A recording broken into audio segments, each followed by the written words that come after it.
अयान साहब, आवाज आ रही है? जी सलाम अलैकुम। वालेकुम अस्सलाम मेरे प्यारे भाई, कैसे हैं? और सब खैरियत भाई। एकदम खैरियत से। आप कैसे हैं? हाँ अल्हम्दुलिल्लाह, बस आपकी दुआएं हैं। माशाअल्लाह। अभी तक मुसलमान है अयान भाई? जी भाई, जी भाई। अच्छा, जरा अत्तहियात पढ़ के सुना दे प्यारे भाई। तहियातुलिल्लाह वस्सलावातु वत्तय्यबात। अस्सलामु अलैका अय्युहन नबी व रहमतुल्लाहि व बरकातहू। अस्सलामु अलैना व अला इबादिल्लाहि सालिहीन। अशहदु अन ला इलाहा इल्लल्लाह व अशहदु अन्ना मुहम्मदन अब्दुहू व रसूलुहू। अब्दुल रसूल, चलिए। अच्छा, आप इंडिया से है ना अयान भाई? जी भाई। डॉक्टर बाबा साहेब अम्बेडकर के बारे में क्या ख्याल है आपका? अरे साहब, आज बात हो रही थी तो थोड़ा ऐसे ही बात हो रही थी। बहुत पढ़े लिखे थे डॉक्टर बाबा साहब, तो वो तो मुसलमान अच्छा, होने जा किधर रहे थे बात हो ना। रही थी? ऐसे मोहल्ले में बात हो रही थी तो कुछ लोगों ने कहा कि बाबा मोहल्ले साहब में? मुसलमान होने जा रहे थे। सर, लेकिन उन्होंने इस्लाम को पढ़ लिया ना, उसके बाद तो वो मुसलमान तो नहीं हुए, बल्कि लोगों को मुसलमानों के बारे में आगाह कर दिया उन्होंने कि इनके ऊपर कभी भरोसा मत करना, उनकी अच्छा बातों भाई, से जाहिर होता है। मुझे तो भाई ये बता, मतलब बात जो हो रही थी उसमें तो मैं ये सुना कि भाई मुसलमान होने से पहले मर गए। अरे, यही तो धोखेधड़ी देते हैं, धोखाबाजी करते हैं ना मोमिन हजरात। मोमिन जो है, जब क्या भाई? इस तरीके के बात करेगा और वो धोखा ना दे, ये पॉसिबल ही नहीं है अयान भाई। अच्छा भाई। हाँ जी। भाई, ये तो आपको बात है पता कि है? बात करो अगर, हाँ, मतलब सही बात हाँ। अगर करना चाहो तो फिर खुद को ही बुरा लगने लगता है उन लोगों को। सही। क्योंकि सच कड़वा होता है ना अयान भाई। सही आपको सही पता बात है? करो तो मुंह एकदम जैसे लगता है कोई गांव मार लिया।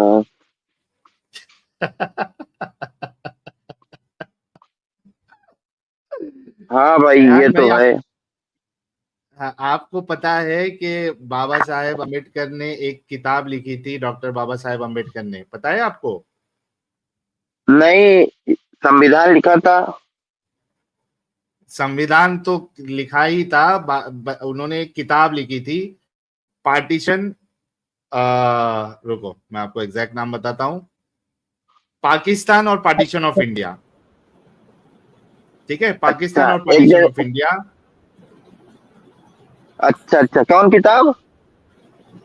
पाकिस्तान और हाँ, एक लोग पार्टीशन से ऑफ बात इंडिया, कर रहे देखिए हैं। मैं आपके सामने पार्टीशन रखा ऑफ हूँ। इंडिया।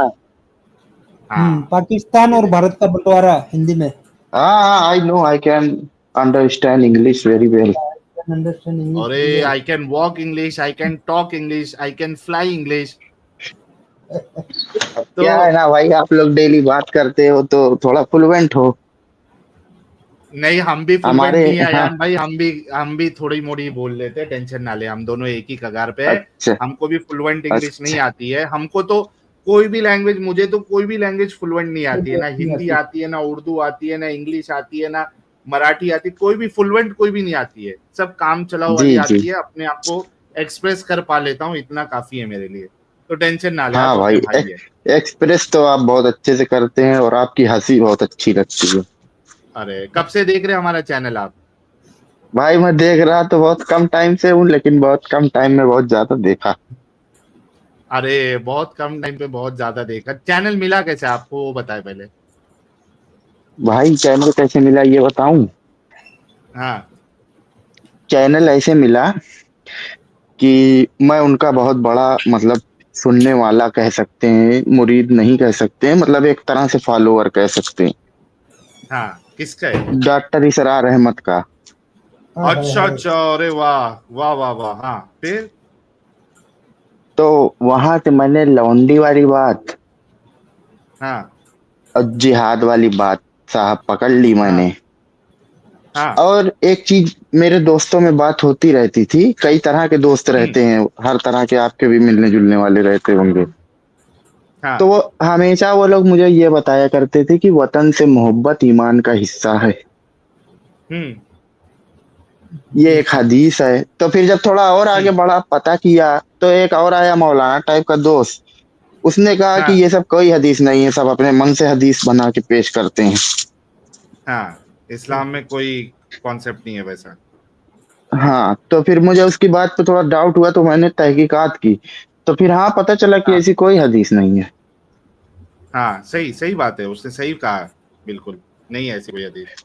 तो मैं कहा कि जब जैसे यहाँ पे कोई मान लो मिंबर पे या मजलिस में किसी मदरसे में कुछ भी छोटा मोटा वो रहता, इत्तेहाद की बात फलाना धमाका भी होती ही है, हम्म। तब जब जो हदीस ही नहीं है भाई उसको जब बयान कर देते हैं, तो सबसे बड़ी दुई नंबरी तो यही लोग कर रहे हैं। अरे तो मौलाना मुफ्तियों से बड़ा धोखेबाज और कौन होगा मेरे प्यारे भाई।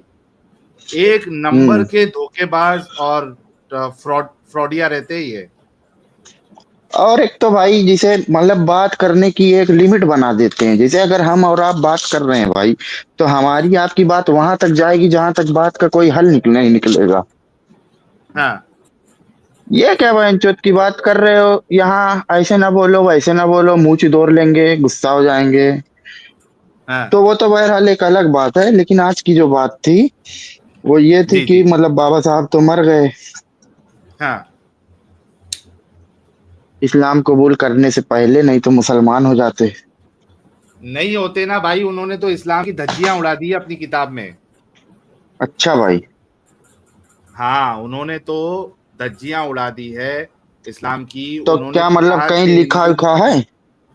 ये है ना आपके सामने। आप कभी अभी आज का लाइव कब से देखना स्टार्ट किए? भाई मैं तो अभी आया, मुझे ये भी नहीं मालूम था हाँ उस दिन एडम भाई विदाई लेके गए, और आप भी कई टाइम से नहीं कर रहे थे, जी जी जी। तो मेरे पे मोबाइल पे नोटिफिकेशन आया कि चलो एडम भाई की मैं जो वीडियो कोई चीज, अपनी। अयान भाई मैं एक काम करता हूँ, जो चीज मैं नेक्स्ट स्ट्रीम में दिखाने वाला था ना, वो आपको अभी हाँ दिखा हाँ, देता है ना, ठीक एकदम भाई। शॉर्ट में बताऊंगा। और फिर बाद में अलाउद्दीन आप इन क्या ही करिएगा। जेल। नहीं नहीं, वो नहीं, रुको ना भाई, थोड़ा सब्र तो करो, अच्छा थोड़ा सब्र अच्छा, तो करो। हाँ। ठीक भाई, पूरा सबर है, आप कहो तो। आप भाई जो चीज आप बताते हो तो बहन चुत कोई नहीं बता पाता। अरे थोड़ा गाली पे कंट्रोल करो यार, कितनी गालियां देते हो। आराम आराम से ओके। भाई। एडम भाई से सीखा हूँ। हम ऐसा थोड़ी ना अरे चलते फिरते गाली देता है भाई, उसको जब जरूरत लगती है तब देता है वो। अरे एडम भाई से सीखा हाँ तो यार इस्लाम सीखो एडम भाई से। हाँ, गाली मत भाई सी सीखो। भाई एडम भाई से, भाई एडम भाई दरअसल से भाई, सीखना है तो इस्लाम सीखो, गाली देना क्यों भाई मैं सीखो। तो जैसे भाई देखिए आप उस लेवल पे आ गए हैं ना हाँ हाँ। कि हाँ आप ऐसे बोल लेते हैं भाई, देखिए मेरे दिल की बात समझने की कोशिश करिएगा। चलो कोई नहीं। मैं कह रहा हूँ भाई, जैसे जो जो बात आप लोग बताते हैं, हम्म। यकीन मानिए मेरे माँ बाप के अंदर वो फॉल्ट निकल आता तब भी मुझे चल जाता, लेकिन ऐसी शख्सियत के लिए ऐसी ऐसी बातें बचपन से जिसको आप समझ रहे हैं ना, एक बार के लिए अम्मा अब्बा उस कैरेक्टर के निकल जाते तब भी चल जाता भाई। कोई वो नहीं था, क्या होता, कह देते हाँ मेरी अम्मा का कैरेक्टर खराब, मेरे बाप का कैरेक्टर खराब, लेकिन ये ऐसी चीज, अरे बाप रे बाप। भाई जो हम्म। तुम्हारे बयानात में तुम्हारे नबी है और जो तुम्हारी किताबों में नबी है वो रात दिन का अंतर है। अरे भाई 19-20 का नहीं, 19-20 लाख का फर्क है। हाँ वही बोल रहा हूँ, रात दिन का अंतर है। 19-20 लाख का फर्क है, सही बात है। लेकिन भाई खैर मैं मतलब जी भाई, जी। लेकिन एक चीज और है, देखिए मैं फिरकावारियत नहीं फैला रहा हूँ, लेकिन एक हाँ थोड़ा ये भी है कि जैसे जो सुन्नी लोग होते हैं हाँ वो तो थोड़ा प्रैक्टिकल बात कर भी लेते हैं भाई, ये और डंगर होते। हाँ। लेकिन शिया हजरात तो भाई कुछ मानने को तैयार ही नहीं होते। भाई एक ही लेंडे के टुकड़े हैं सब, समझ अच्छा रहे। वो चाहे शिया अच्छा। हो, सुन्नी हो, कादियानी हो, जब तक वो इस्लाम को मानेंगे, वो एक ही थाली के चट्टे बट्टे हैं। ठीक है, तो कोई सब सब दिमागी अपंग है। तो मैं अभी भी है तो ना, एक हूँ काम भाई। करता हूँ अयान भाई। नहीं, अभी आपकी दिमागी अपंगता तो हम निकाल देंगे ना, टेंशन ना लीजिए, तुम्हारा भाई है ना अभी। अच्छा ये देखिए, कहाँ बाबा से साहेब पढ़ूं? अम्बेडकर की किताब में मैं पढ़ता हूँ ना आपको, आपके लिए। ठीक अच्छा है। अच्छा, हाँ। ठीक भाई मैं अभी। सुनूंगा। हाँ। अच्छा, यहाँ पे देखिए क्या कहते हैं बाबा साहेब अम्बेडकर। किताब का पेज नंबर है 220। ठीक है, ये दिख रहा है 220। हाँ ठीक है, 220। क्या कहते हैं देखिए, हाँ वो कहते हैं कि there can thus be no manner of doubt that the Muslim society in India is afflicted by the same social evils as afflict the Hindu society. Indeed, the Muslims have all the social evils of the Hindus and something more. That something more is the ओहो। compulsory system of पर्दा for Muslim women. ठीक है, अच्छा इसमें जब हाँ आप आगे पढ़ोगे ना, क्योंकि मैं थोड़ा ही बताने वाला हूँ। जी जी। अच्छा, इसमें आगे बाबा साहब लिखते हैं कि अगर हिंदू सोसाइटी में जो खामियां है तो वो तो हिंदूज की वजह से है, और हाँ हाँ मैं समझ रहा हूँ। बाकायदा हिंदुओं में रिफॉर्मेशन आया है, रिफॉर्मर्स आए हैं जिन्होंने उसको गलत कह के उसको चेंजेस लाया, लेकिन वो लिखते जैसे सती हैं कि प्रथा वाला। मुसलमानों में, हाँ अरे मुसलमानों में ऐसा चलो। नहीं है, मुसलमानों में ऐसा नहीं है, क्योंकि वो मुसलमान का जो है वो रिलीजन का पार्ट है, वो इस वजह से मुसलमानों में चेंजेस नहीं है। अब मैं आपको सब पढ़ के सुनाता हूँ, देखिए। तो वो कहते हैं Indeed the Muslims have all the social levels of the Hindus and something more, that something more is the compulsory system of पर्दा फॉर मुस्लिम वुमेन। अब वो एक एक चीज बता रहे हैं, एक है पर्दे का सिस्टम, अब वो बताते हैं कि क्या हो रहा है पर्दे की वजह से। As a consequence of the purdah system, a segregation of the Muslim women is brought about. The ladies are not expected to visit the outer rooms, verandas or gardens. Their quarters are in the backyard. मतलब ये कह रहे हैं कि पर्दे system के वजह से मैं समझ रहा हूँ, आप बाहर पढ़िए। नहीं निकल। अच्छा नहीं, जो हमारे जो दूसरे जो व्यूअर्स हैं जिनको इंग्लिश अगर नहीं समझ में आती है तो मैं उसका थोड़ा सा समरी देता जी चाहूंगा। जी जी भाई, जी भाई, जी भाई, जी भाई, सॉरी भाई। तो बोलते हैं कि जो लेडीज है they are not expected to visit the outer rooms, verandas और गार्डन्स, क्योंकि फिर पर्दा जो है वो ये हो जाएगा, कोई उसमें ऐसा नामहरम इंसान है तो उसके सामने नहीं आ सकती है। All of them young and old are confined in the same room, no male servant can work in their presence. कोई जो मर्द काम करने वाला है वो वहां पे मौजूद नहीं रह सकता। A woman is allowed to see only her sons, brothers, fathers, मतलब महरम लोग कोई वो देख सकती है, और any other near relation who may be admitted to a position of trust। वही महरम की बात हो रही है। She cannot go even to the mosque to pray and must wear burqa veil whenever she has to go out। तो बाहर जाएगी तो उसको बुरखा पहनना पड़ेगा या पर्दा करना पड़ेगा पूरा, ठीक है। उसके बाद these burqa women walking in the street is one of the most hideous sights one can witness in India। Such seclusions cannot but have its deteriorating effects upon the physical constitution of Muslim women। वो कह रहे हैं कि ये बुरखे उरखे की वजह से जो फिजिकल कंडीशन है मुसलमान औरतों की वो भी खराब होती है।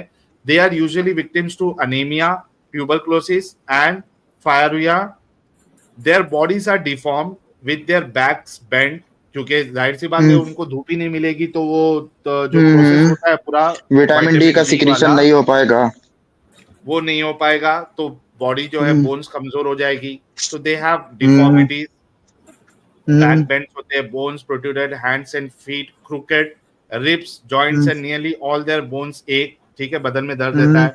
Heart palpitation is very often present in them। The result of this pelvic deformity is untimely death at the time of delivery। फिर ये सारी चीजों की वजह से डिलीवरी के वक्त भी उनकी डेथ हो जाती है, क्योंकि पेल्विक उस तरीके से फॉर्म नहीं होती जिस तरीके से फॉर्म होना चाहिए properly. Parda deprives Muslim women of mental and moral nourishment। Being deprived of healthy social life, the process of moral degeneration must and does set in। Being completely secluded from the outer world, they engage their mind in petty family quarrels with the result that they become narrow and restricted in their own outlook। तो ये सारी चीजों की वजह से उसकी सोच भी छोटी हो जाती है, फिर उसको गलत चीज गलत नहीं लगती है, क्योंकि घर के लड़ाई झगड़े में ही उलझे रहती है, वो बाहर की दुनिया उसको देखने मिलती नहीं है। They lag behind their sisters from other communities। जो दूसरी communities की औरतें हैं वो उससे पीछे रहती है। Cannot take part in any outdoor activity and are weighed down by a slavish mentality and an inferiority complex। They have no desire for knowledge। They are taught not to be interested in anything outside the four walls of the house। Parda women in particular become helpless, timid and unfit for any fight in life। Considering the large number of Parda women among Muslim in India, one can easily understand the vastness and seriousness of the problem of Parda। अब ये पर्दे के बारे में उन्होंने देखो कितनी सारी चीजें लिखी है। The physical and intellectual effects of Parda are nothing as compared with its effects on morals। The origin of Parda lies, of course, in the deep-rooted suspicion of sexual appetites in both sexes and the purpose is to check them by segregating the sexes. But far from achieving the purpose, Parda has adversely affected the morals of Muslim men. Owing to Parda, Muslim has no contact with any woman outside those who belong to his own household. Even with them, his contact extends only to occasional conversation. For a male, there is no company of and no commingling with the females except those who are children or age. This isolation of the males from females is sure to produce bad effects on the morals of men. It requires no psychoanalyst to say that a social system which cuts off all contact between the two sexes produces an unhealthy tendency towards sexual excess amid and unnatural and other morbid habits and ways. तो ये कह रहे हैं कि जो इतना जो restriction है इस्लाम की वजह से मुसलमानों में कि आप मेल फीमेल जो है वो इंटरमिंगल नहीं हो सकते, बात नहीं कर सकते, तो उसका मॉरल वैल्यूज में काफी इफेक्ट आता है और एक अनहेल्दी टेंडेंसी बिल्ड होती है. The evil consequences of Parda are not confined to the Muslim community only. It is responsible for the social segregation of Hindus from Muslim, which is the ban of public life in India. This argument may appear far-fetched, and one is inclined to attribute this segregation to the unsociability of the Hindus rather than to Parda among the Muslims. But the Hindus are right when they say that it is not possible to establish social contact between Hindus and Muslims, because such contact can only mean contact between women from one side and men from other side.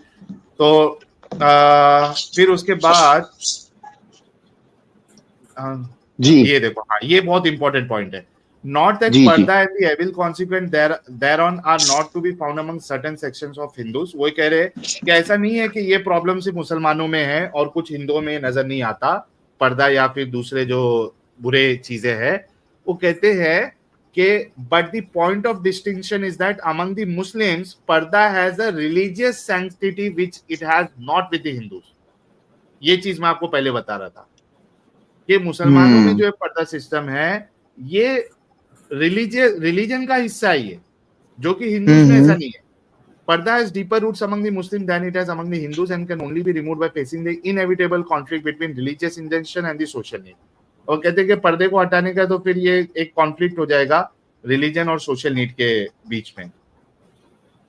The problem of Parda is a real problem with the Muslims apart from its origin, which is not with the Hindus.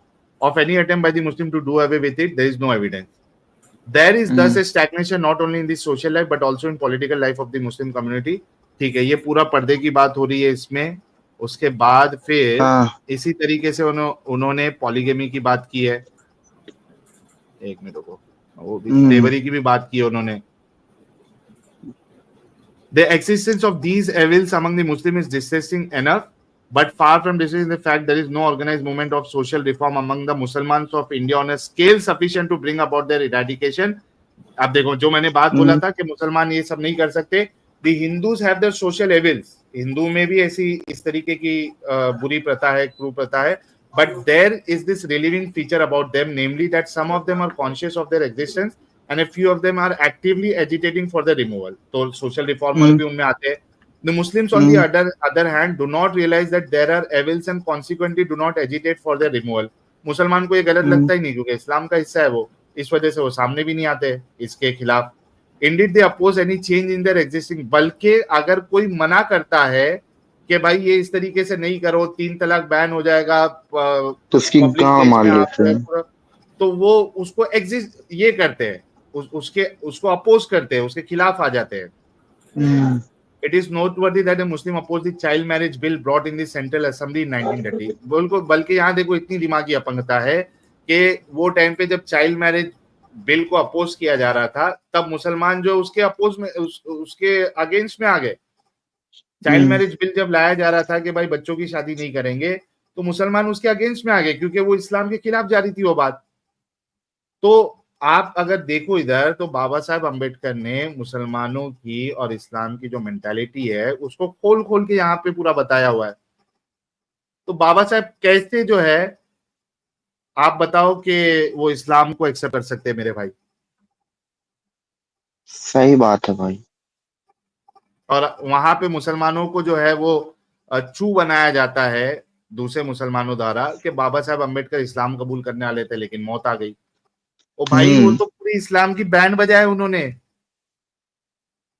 हाँ भाई, जी भाई, बात तो सही है आपकी. आप इस गंदगी से कब निकल रहे हो फिर? भाई देखिए, मुझको तो मालूम चल गया कि अच्छा, झोल तो मालूम है। पड़ गया आपको। हाँ। लेकिन भाई, अगर मैं आपको बताऊं तो शायद यकीन नहीं करेंगे। मैं कभी कभी हाँ। रोता हूँ भाई। हाँ, काहे रोते हो? यही कि हमारे रसूल अल्लाह ऐसे कैसे निकल गए। अरे निकल गए ना, आप उसको पकड़ के थोड़ी ना बैठ सकते। आरआर थोड़ी ना करते बैठ सकते हो, उसको छोड़ो उनको। वो उस लायक नहीं है कि उनको अपनाया जाए या उनके लिए जान ली जाए या दी जाए।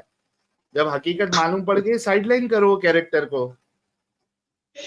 अभी उस रोते दिन बैठना ये रात तो में आप। कमजोरों का। भाई रोते बैठना ये तो कमजोरों का सेवा होता है ये।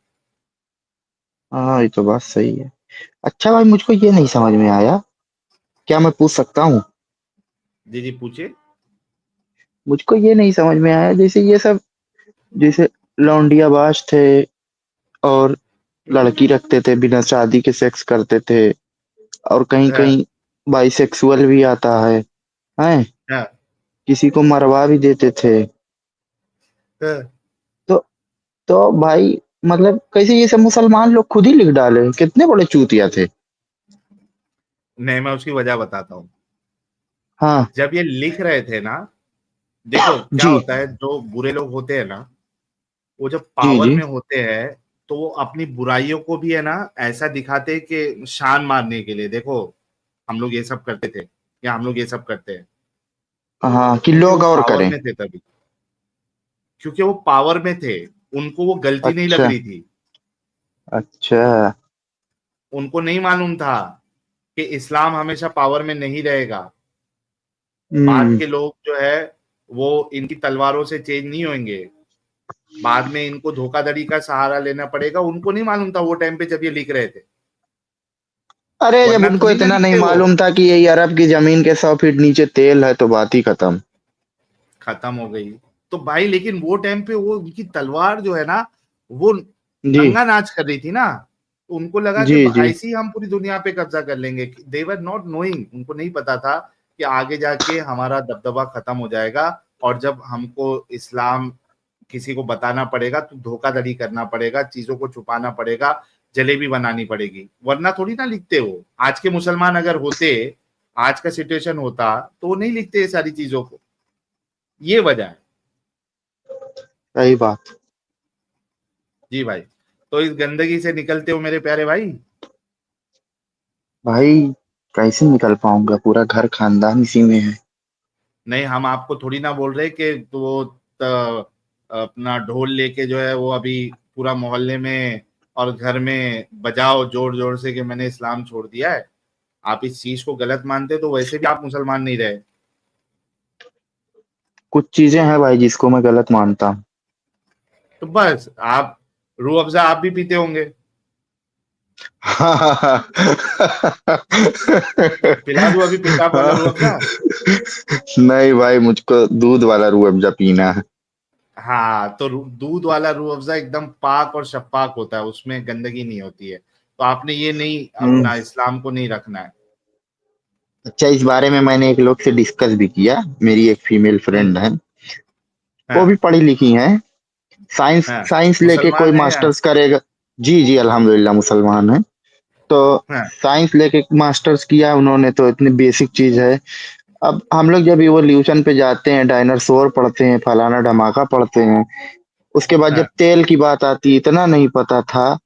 तो how can it be possible कि ये बाहर की किताब है? हुँ। हम्म। ये सब बातें हैं भाई, लेकिन जैसे फिर ये आ जाता है कि नमाज पढ़ने से दिल को सुकून मिलता है, और किसी चीज में भाई इतना सुकून मिलता है? भाई भाई एक बात बताओ कि किसी को नमाज पढ़ने से सुकून मिलता है, किसी को जाके घंटी बजाने से सुकून मिलता है, किसी को चर्च में जाके पूजा वो प्रेयर करने से सुकून मिलता है, किसी को रंडी के अड्डे पे सुकून मिलता है, किसी को म्यूजिक इंडस्ट्री में सुनने से सुकून मिलता है, किसी को किधर और जगह सुकून में। भाई सुकून की कोई परिभाषा नहीं है, हर किसी का सुकून का पैमाना और वो इन्वायरमेंट वो अलग अलग होता है। सही बात है। तो ये कोई बात तो नहीं है कि सुकून मिलता। जब आप इस गंदगी को सोचेंगे तो सुकून नहीं मिलेगा। आप बोलोगे कि यार मैं नमाज पढ़ रहा हूँ और मैं उस आयत में ये पढ़ तो रहा है। हूँ कि ये सारे काफिरों मुशरिकों को कत्ल कर दो और ये ऐसा करो, तो सुकून मिलेगा आपको ये जब उसका माने के साथ समझेंगे? नहीं मिलेगा भाई। अरे तो माने के साथ पढ़ेंगे तो गुमराह नहीं हो जाएंगे? नहीं, मेरे को अभी दुनिया से मतलब नहीं है, मेरे को आपसे मतलब है मेरे भाई। आप इस हम्म। गंदगी से निकलिए आप। हम्म। देखो अभी हमारे बाबू सुपारी भाई कहते हैं साहिल की स्टीम सुनने में सुकून मिलता ये तो है भाई। है ना? तो सुकून का कोई पैमाना नहीं है भाई, हर किसी को अलग अलग जगह पे मिलता है। लेकिन भाई आपका पेशेंस का लेवल बहुत हाई है। ऐसे ऐसे जाहिल आते हैं, अगर सामने आ जाए तो एक छोड़ो तो भाई, डंडा लिए जल्दी रहे। लोग गुलाब, अयान भाई गुलाब लेके लोग बैठे हुए हैं, जल्दी से इस गंदगी से निकलो, गुलाब लो। लोग देखो बेसब्री से इंतजार कर रहे हैं और ये बहुत जरूरी है, क्योंकि देखिए अयान भाई, you can be an inspiration for many people. Hmm. हम यहाँ पे लोगों को क्यों छोड़ने बोलते हैं? क्योंकि उससे बहुत फर्क पड़ता है। आपको सुन के कई सारे मोमिन आजाद जो दिमागी अपंग है, वो हो सकता है कि आपको देख के उनको हिम्मत आ जाए। मैं अगर छोड़ूंगा, आपको अपना प्रॉब्लम बता दूं, तो मुझको यहाँ पे मतलब छोड़ो, मैं अपना ये घर। नहीं कह रहा आप वहां पे अपने घर पे बताओ, ये हम्म। नहीं कह रहा हूं। आप दिल नहीं से तो वो नहीं, इस्लाम मैं छोड़ो। जैसे एक एक हाँ वो तो बात सही है आपकी। लेकिन जैसे अगर मैं छोड़ूंगा ना, मुझको अपना घर परिवार और अपना कारोबार जो मेरा है यहाँ, वो छोड़ के जॉब करना पड़ेगा। भाई मैंने अभी क्या कहा? आपके ये बोलने से पहले ही बोल दिया ना, हम ये नहीं कह रहे कि आप जाके घर पे ढिंडोरा पीटो। आप नहीं, यहाँ पे जैसे एटलीस्ट जो नमाज लोग, वमाज पढ़ने नहीं जाएंगे ना, भाई हैं अरे बाप हैं। जाओ ना, मैं कहाँ बोल रहा हूँ नहीं जाओ। यार फिर से आप इतने समझदार है यान भाई, आप वो फालतू की बात कर रहे हैं ना। हाँ वो तो बात मैं सही है, आपसे कह अगर रहा नहीं हूँ पढ़ना चाहेंगे मत, तो कोई पढ़वा थोड़े लेगा। अरे मैं बोलता हूँ जाने का अगर मजबूरी है चले जाओ, लेकिन यहाँ तो इस्लाम छोड़ो। हम आपको अभी ये नहीं कह रहे कि आप किसी को बोलो। यहाँ पे आपके छोड़ने से क्या होगा, आपको देख के कई सारे लोगों के अंदर हिम्मत आएगी कि हाँ यार मुझे भी देखना चाहिए, भाई को समझ में आ गया तो मुझे भी देखना चाहिए।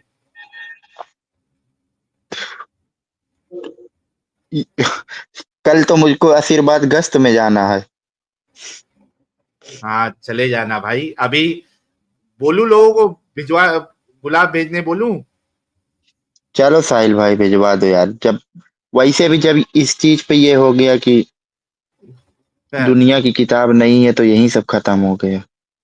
खत्म हो गया तो एक एक जो है वो अपने मुंह से जो है इकरार भी लिसान भी कर लेते हैं, कहिए कि मैं इस्लाम की गंदगी से बाहर आता हूं। मैं इस्लाम की मतलब जैसे अभी तक की जो गंदगी जाना हूँ, उससे हम्म। उसको मैं मानता हूँ कि वो जो गंदा है वो गंदा है। और अल्लाह एक झूठा खुदा है। जब नबी झूठा है तो अल्लाह भी झूठा ही होगा। तो बोलो दोनों ही झूठे हैं। वो तो एकदम सनकी। यार मैं क्या बोलूं भाई। चलो कोई नहीं, आपने अभी इतना एक्सप्लिसिट नहीं बोलना है। लो भाई, अयान भाई भी जो है वो आधा समझ पाए, मतलब पूरा ही अच्छा समझ भाई, चुके थे, लेकिन एक दिल की बात करूं भाई। जी जी बोलिए मेरे अपना प्यारे भाई। बोल दो भाई तो चल जाता है, लेकिन जब कोई बोलता है बहुत दिल में तकलीफ होती है भाई। जैसे क्या लगता है कोई बोलता है खुद ब्रो? को गाली दे रहा है। जैसे मान लो कभी सुनो उनो, जैसे टाइम लगता है ना ओवरकम करने में। हाँ बोलो ना। कहाँ कहाँ अशरफुल बशर समझते थे भाई। नहीं रसूल के सही बारे में बात है मतलब जो बहुत। कुछ भी सुनते हैं तो इनको लगता है कि यार ये क्या हो गया, तो ये इसको टाइम हाँ हाँ लगना नहीं, है। भाई। वो आहिस्ते आहिस्ते समझ में आ जाएगा, वो भी निकल जाएगा भाई। वो मैं समझ सकता हूँ कि वो जो मेंटल ट्रॉमा आप जिससे भी गुजर रहे हैं, वो I can hmm. Understand that, but you have to be strong. Hmm. ठीक है भाई। ठीक है भाई। चलिए थैंक यू सो मच प्यारे भाई, बहुत अच्छा लगा। ठीक है भाई। और भाई आप बहुत अच्छी बातें करते हैं, सही बात करते हैं। अब किसी को अच्छी लगे ना लगे वो एक अलग बात है। जिसको ना अच्छी लगे जाके भाई वेरीफाई कर ले। मैं तो पहले हाँ वेरीफाई किया भाई। सही, वेरीफाई कर लेना भाई, इसमें एक दुश्मनी हम्म, पकड़ने की क्या जरूरत है। आप वेरीफाई करो ना, हम्म, देखो कि भाई सही बता रहा है गलत बता रहा है, और गलत बता रहा है तो उसको हम्म, काउंटर करो। इसमें मेरे को ये हम्म। समझ में नहीं आता कि मुसलमान जो है वो क्यों इतना मरने अभी मारने जैसे मैं पे। ज्वाइन हुआ था तो उसी में गाली गलौज सब पे ले आए थे। अरे गाली बकना सबको आता है भाई, सामने आओ गाली बको। अगर हमको आपको खराब कहना, हम आपके मुंह पे कहेंगे भाई, यहाँ छुप के नहीं हम्म, कहेंगे, सही कहें गलत। सही सही, बिल्कुल सही मेरे भाई। ठीक है भाई। चलिए, आयान ख्याल भाई रख। दुबई थे तो प्राइवेट चैट में इनका मुमिनो का गाली गलौज चल रहा था। अच्छा। मैं नहीं दिया था गाली। हाँ हाँ हाँ, देखा मैंने, देखा था, आपकी बात भी देखी थी। हाँ, हाँ, लेकिन मोमिन लगे पड़े थे गालियां देने में। देने दो उनको। उनको अरे लेता हूं मैं जरा, चलो। ठीक भाई, सलाम अलैकुम। वालेकुम सलाम। और ये आहिस्ते आहिस्ते ये सब सलाम वलाम भी कम कर दो, ठीक है भाई। ठीक है भाई, चलिए, यार मजा आ गया फिर यार, कभी बैक टू बात बैक जो है करूंगा। वो। हाँ, अरे बिल्कुल जी, बिल्कुल यार, मैं अच्छा लगा, और आपका स्टाइल जो है बात करने का बड़ा जबरदस्त है, इंसान बोर नहीं होगा। ठीक भाई, ठीक, थैंक यू वेरी मच भाई। Thank you thank so very much. Hello दोस्तों।